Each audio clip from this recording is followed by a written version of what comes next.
Let's bring in Ankush Khardori, former federal prosecutor, now senior writer with Politico Magazine, and Mark Leibovich, staff writer with The Atlantic, author and MSNBC political contributor.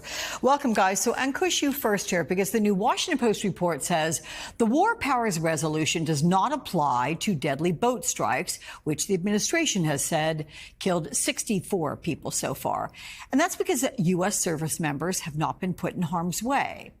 Is this argument legally sound? And if they begin strikes in Nigeria, as the president says could happen, will they need congressional approval there? So this is not an argument I'm familiar with. I will say that I'm not an expert in this particular area of the law, sort of the deployment of the use of force. But it's an argument that I've not heard in this space before, nor does it, intuitively, I think, make much sense, at least from a policy rationale, since, simply putting troops in harm's way is not the only way that we can engage in very damaging military actions that could have repercussions even here in the U.S. So I think that this whole question of what the administration's legal rationale for all of this is really, really urgent. I think the same sorts of issues would arise in any kind of deployment that they're sort of contemplating here. It's for many years been the case that, Congress has been sort of absent from this space across military actions initiated by both administrations. But really the only way that something like this has some plausible way to stop is if there is action from Congress and real pushback from our representatives. So, Mark, Trump says he's reacting to persecutions of Christians in Nigeria. So is the Nigeria threat, is it more of a political move? And why Nigeria? Well, it could be. He's obviously going to make the case that it is a religious move. It is a move to protect indirectly Americans, although you do sort of wonder what the accumulation of all this is going to look like from a political standpoint. You have a government shutdown. A lot of people are not feeling any relief from inflation and so forth. There's all kinds of economic anxiety out there. And you have this backdrop of what's going on in the Caribbean, what's going on possibly in Nigeria. A lot of what sort of looks like the adventurism that he ran against and that sort of his whole worldview, at least politically coming into this, has been sort of centered on. And you kind of have to wonder, this is sort of a background noise. It's obviously much more direct if you are on the ground there or if you live in one of these countries, but it's mostly a background noise if you look at the issues that Americans are most caring about.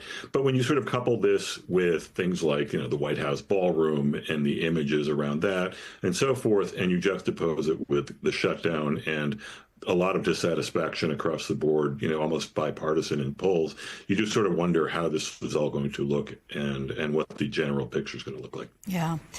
So, Ankush, Secretary Hegseth said they intend to follow the al-Qaeda playbook, and one Republican has been particularly outspoken, and here he is siding with Democrats. What gets me about my colleagues is they seem to think that these people are less than human. They're not even deserving of the respect of animals. Just kill them.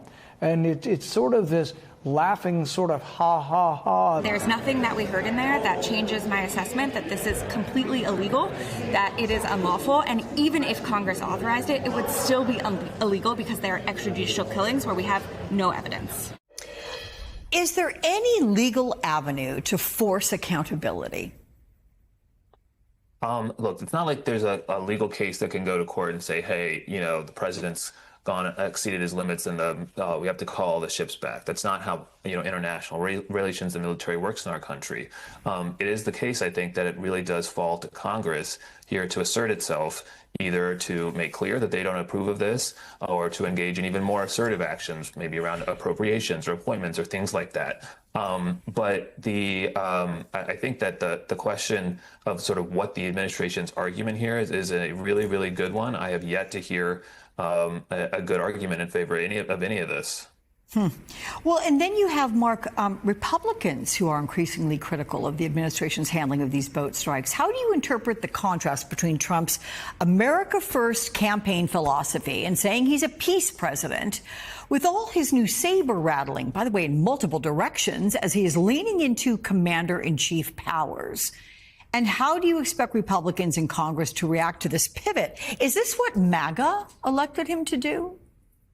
I mean, you could argue no. I mean, and then there's the whole moral question around this and the whole, precedent question around this. I mean, I do think, look, I mean, Rand Paul, Susan Collins, I mean, maybe a few others at this point. I wouldn't say it's a drumbeat at this point. I mean, I do think a lot of the stuff that Donald Trump is doing at this point is like flamboyantly just sort of showing off that, look, I can do whatever I want, and Republicans in Congress are not going to lift a finger. And until it really goes beyond this sort of core of maybe people like Rand Paul and Susan Collins, and I guess you mentioned Mike Rounds before, and there might be a few others. I don't think this is going to move the needle very much at all. I mean, I think at some point, I mean, the check and balance here is Congress. I mean, as we've discussed, I mean, this is not a court case. You can't go to court and just sort of conduct foreign policy and check the president on foreign policy that way.